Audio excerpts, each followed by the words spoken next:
शांति। आज 13 जून 2025 की साकार मुरली।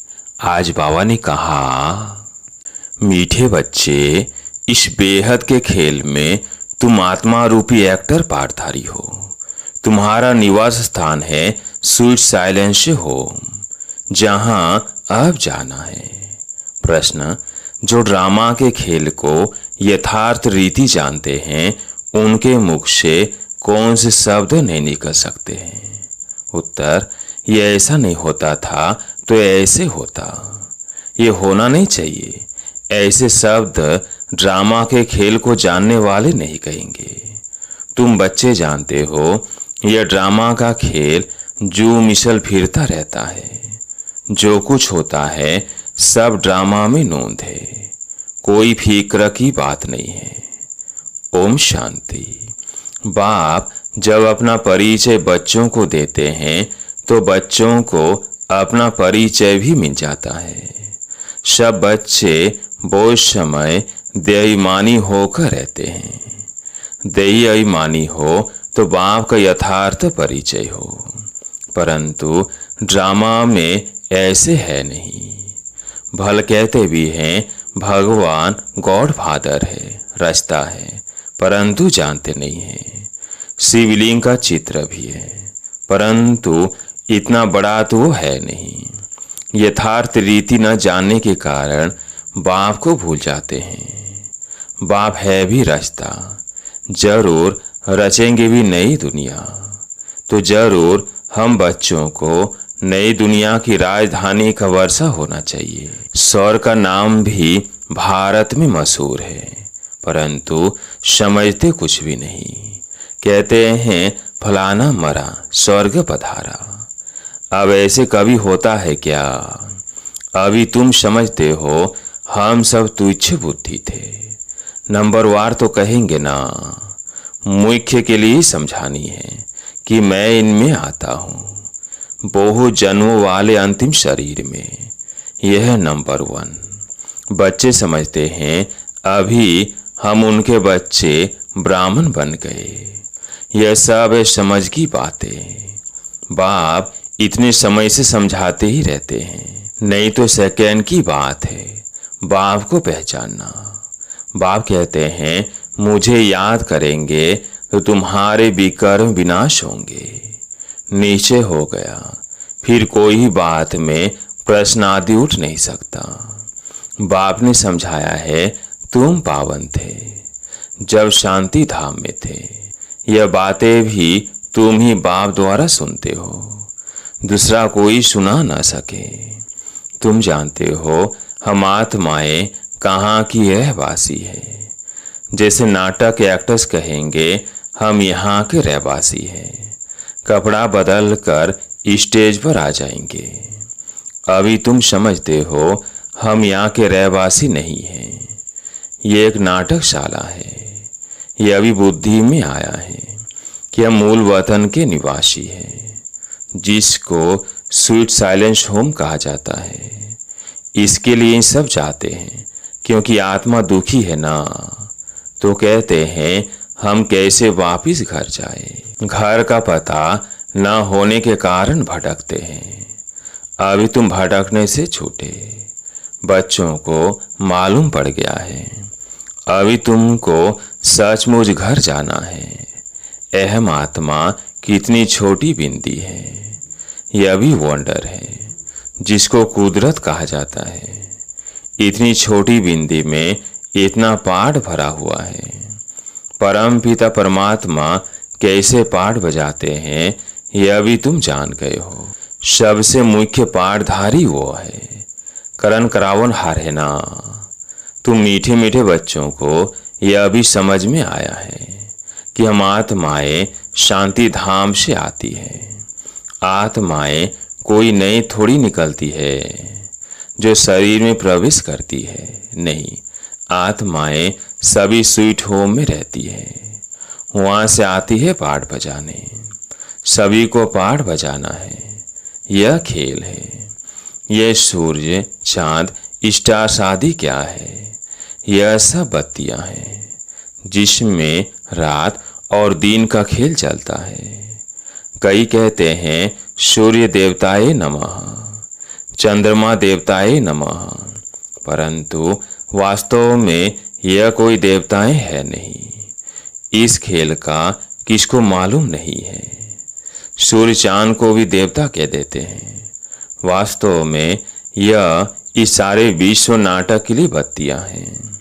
हम रहवासी है स्वीट साइलेंस होम के। यहाँ हम पाठ बजा रहे हैं। यह जू मिसल चक्कर फिरता रहता है। जो कुछ होता है ड्रामा में नोंद है। ऐसे नहीं कहना चाहिए कि ऐसे नहीं होता था तो ऐसे होता। यह तो ड्रामा है ना। मिसला जैसे तुम्हारी माँ थी, ख्याल में तो नहीं था ना कि चली जाएगी। अच्छा, शरीर छोड़ दिया ड्रामा, अब अपना नया पार्ट बजा रही है। फिक्र की कोई बात नहीं। यहाँ तुम सब बच्चों की बुद्धि में है, हम एक्टर्स हैं। ये हार और जीत का खेल है। यह हार जीत का खेल माया पर आधारित है। माया से हारे हार है और माया से जीते जीत। ये गाते तो सब है, परंतु बुद्धि में ज्ञान जरा भी नहीं है। तुम जानते हो माया क्या चीज है। यह तो रावण है, जिसको ये माया कहा जाता है। धन को संपत्ति कहा जाता, धन को माया नहीं कहेंगे। मनुष्य समझते हैं इनके पास बहुत धन है तो कह देते माया का नशा है। लेकिन माया का नशा होता है क्या? माया को तो हम जीतने की कोशिश करते हैं। तो इसमें कोई बात में संशय नहीं उठना चाहिए। कच्ची अवस्था होने के कारण ही संशय उठता है। अभी भगवानुवाच है। किसके प्रति? आत्माओं के प्रति। भगवान तो जरूर सी भी चाहिए जो आत्मा प्रति कहे। श्री कृष्ण तो देधारी है, वो आत्मा प्रति कैसे कहेंगे? तुमको कोई देधारी ज्ञान नहीं सुनाते हैं। बाप को तो देह है नहीं और तो सबको देह है। जिनकी पूजा करते हैं उनको याद करना तो सहज है। ब्रह्मा विष्णु शंकर को कहेंगे देवता, शिव को भगवान कहते हैं। ऊंच तुझ भगवान, उनको देह है नहीं। यह भी तुम जानते हो, जब मूल वतन में आत्माएं थी तो तुमको देह थी नहीं, तुम आत्माएं थी। यह बाबा भी आत्मा है, सिर्फ वह परम है। इनका पाठ गाया हुआ है, पाठ बजाकर गए हैं, तभी पूजा होती है। परंतु एक ही मनुष्य नहीं जिसको यह मालूम हो। 5000 वर्ष पहले भी परम पिता परमात्मा रचता आया था। वो है ही हेवनली गॉड फादर। हर 5000 वर्ष बाद कल्प के संगम पर वो आते हैं, परंतु कल्प की आयु लंबी चौड़ी कर देने से सब भूल गए हैं। तुम बच्चों को बाप बिट समझाते हैं। तुम खुद कहते हो बाबा हम आपसे कल्प कल्प मिलते हैं और आपसे वर्षा लेते हैं, फिर कैसे गंवाते हैं यह बुद्धि में है। ज्ञान तो अनेक प्रकार के हैं, परंतु ज्ञान का सागर भगवान को ही कहा जाता है। अब यह भी सब समझते हैं विनाश होगा जरूर। आगे भी विनाश हुआ था, कैसे हुआ था यह किसको भी पता नहीं है। शास्त्रों में तो विनाश के बारे में क्या क्या लिख दिया है। पांडव और कौरवों की युद्ध कैसे हो सकती? अभी तुम ब्राह्मण हो संगम युग पर, ब्राह्मणों की तो कोई लड़ाई है नहीं। बाप कहते हैं तुम हमारे बच्चे हो, नॉन वायलेंस, डबल अहिंसक। अभी तुम निर्विकारी बन रहे हो। तुम ही बाप से कल्प कल्प वर्षा लेते हो। इसमें कुछ भी तकलीफ की बात नहीं। नॉलेज बड़ी सहज है। 84 जन्मों का चक्र तुम्हारी बुद्धि में है। अभी नाटक पूरा होता है, बाकी थोड़ा टाइम है। तुम जानते हो अभी ऐसा समय आने वाला है जो साहूकारों को भी अनाज नहीं मिलेगा, पानी नहीं मिलेगा। इसको कहा जाता है दुख के पहाड़। खूने नाए खेल है ना, इतने सब खत्म हो जाएंगे। कोई भूल करते हैं तो उनको दंड मिलता है। इन्होंने क्या भूल की है?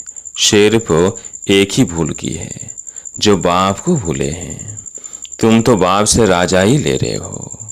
बाकी मनुष्य तो समझते हैं मरे कि मरे। महाभारत लड़ाई थोड़ी भी शुरू हुई तो मर जाएंगे।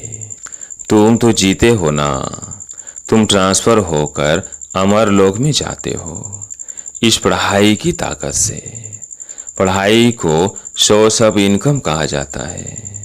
शास्त्रों की भी पढ़ाई है, उससे भी इनकम होती है, परंतु वो पढ़ाई है भक्ति की।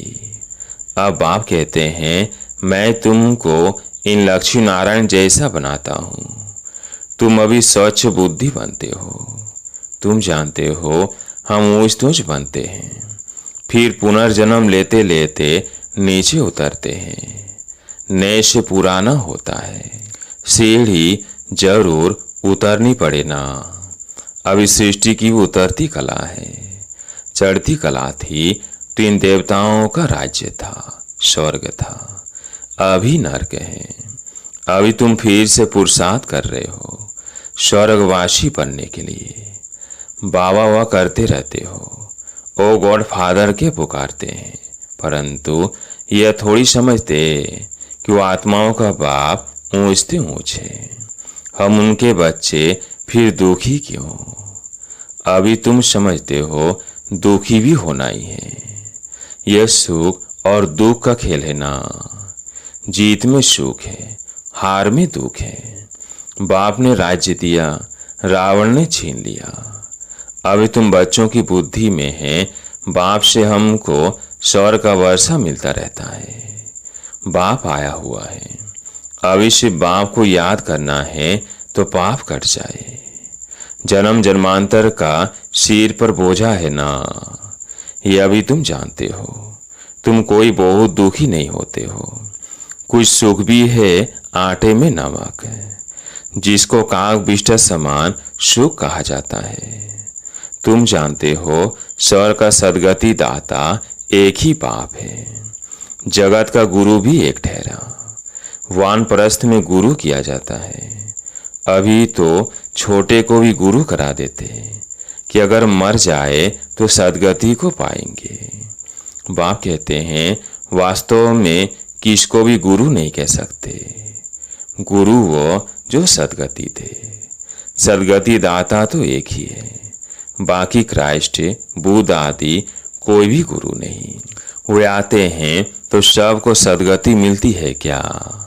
क्राइस्ट आया, उनके पीछे सब आने लगे जो भी उस धर्म के थे।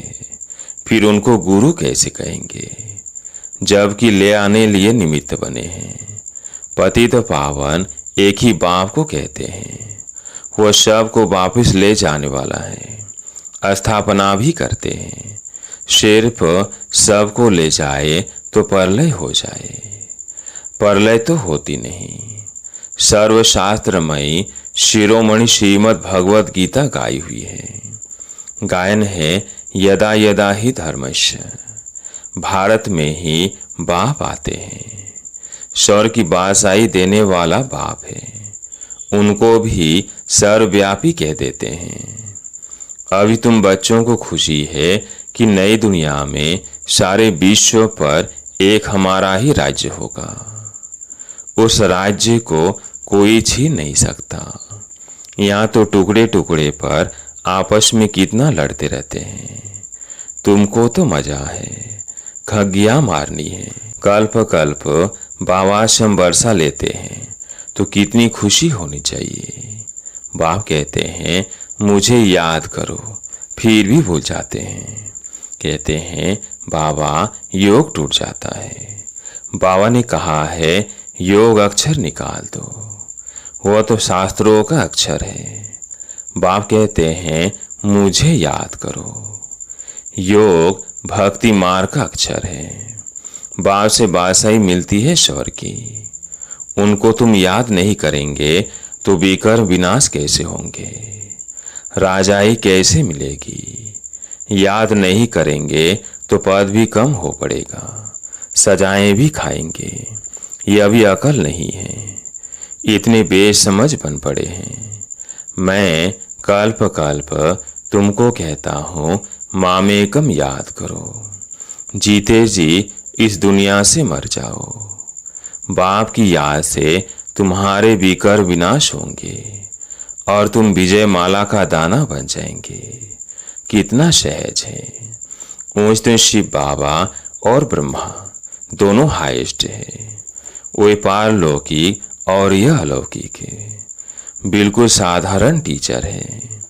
वो टीचर्स फिर भी सजा देते हैं, यह तो पुचकार देते रहते हैं। कहते हैं मीठे बच्चे बाप को याद करो, शतो प्रधान बनना है। पतित पावन एक ही बाप है, गुरु भी वही ठहरा और कोई गुरु हो न सके। कहते हैं बुद्ध पार निर्वाण गया, यह सब गपोड़ा है, एक भी वापिस जा न सके। सबका ड्रामा में पाठ है। कितनी विशाल बुद्धि और खुशी रहनी चाहिए। ऊपर से लेकर सारा ज्ञान बुद्धि में है। ब्राह्मण ज्ञान उठाते हैं, न शूद्रों में न देवताओं में यह ज्ञान है। अब समझने वाला समझे, जो न समझे उनका मौत है। पद भी कम हो जाएगा। स्कूल में भी नहीं पढ़ते हैं तो पद कम हो जाता है। अलग बाबा बेबासाई, हम फिर से अपनी राजधानी में जा रहे हैं। यह पुरानी दुनिया खत्म हो जाएगी। अच्छा, मीठे मीठे सिगिल्ले बच्चों प्रति माता पिता बाप दादा का याद प्यार और गुड मॉर्निंग। रूहानी बाप की रूहानी बच्चों को नमस्ते। हम रूहानी बच्चों की रूहानी बाप दादा को याद प्यार गुड मॉर्निंग नमस्ते नमस्ते। धारणा के लिए मुख्य सार। पहला पॉइंट है, बाप हमें ऐसे नए विश्व की राजाई देते हैं जिसे कोई भी छीन नहीं सकता। इस खुशी में खगियां मारनी है।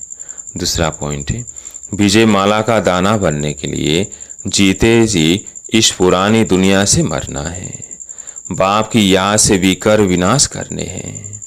आज प्यारे मीठे बाबा का वरदान, अपनी पावरफुल स्टेज द्वारा सर्व की शुभ कामनाओं को पूर्ण करने वाले महादानी भव। अपनी पावरफुल स्टेज द्वारा सर्व की शुभ कामनाओं को पूर्ण करने वाले महादानी भव। पीछे आने वाली आत्माएं थोड़े में ही राजी होंगी, क्योंकि उनका पाठ ही कनादाना लेने का है। तो ऐसी आत्माओं को उनकी भावना का फल प्राप्त हो, कोई वंचित न रहे।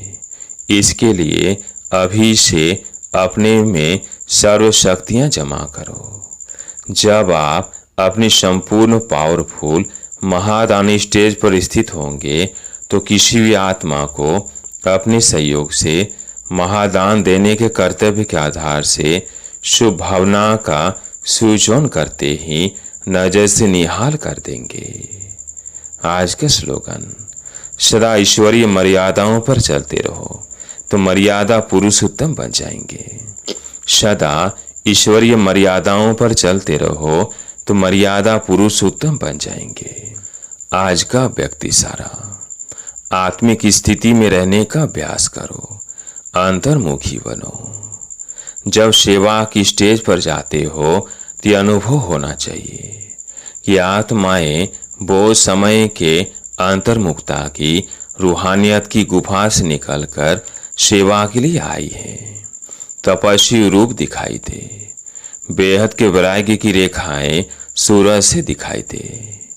जितना ही अति रुहाब उतना ही अति रहम। ऐसी सर्विस का भी समय है। अच्छा, ओम शांति।